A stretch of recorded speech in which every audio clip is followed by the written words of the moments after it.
अचानक पंखे से पैसे गिरने लगे। ये देखकर अर्जुन चौंक गया।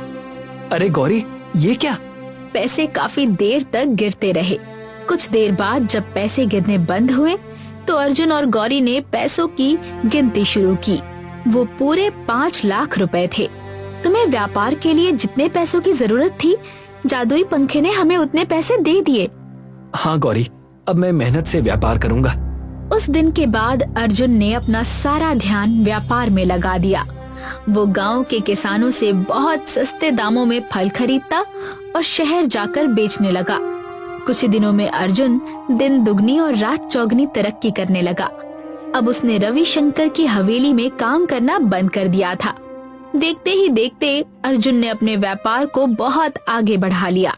उसके टूटे फूटे घर की जगह अब एक आलीशान घर बन चुका था।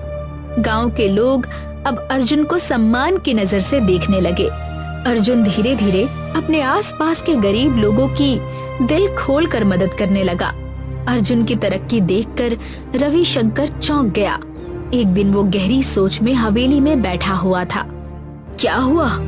आप इतनी गहरी सोच में क्यों डूबे हैं? कौशल्या, समझ में नहीं आ रहा कि अर्जुन के पास इतना धन आया कहाँ से।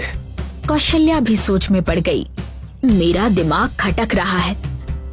तुम्हें याद है जब अर्जुन पंखे के लिए पैसे मांगने आया था, तब तुमने उसे वही पंखा दिया था जो हमें धन देता था।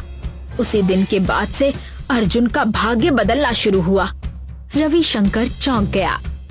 बात तो तुम सही कह रही हो, लेकिन उस पंखे ने तो जादू करना बंद कर दिया था ना। फिर अर्जुन इतना धनवान कैसे बन गया? हो सकता है उस पंखे का जादू फिर से शुरू हो गया हो।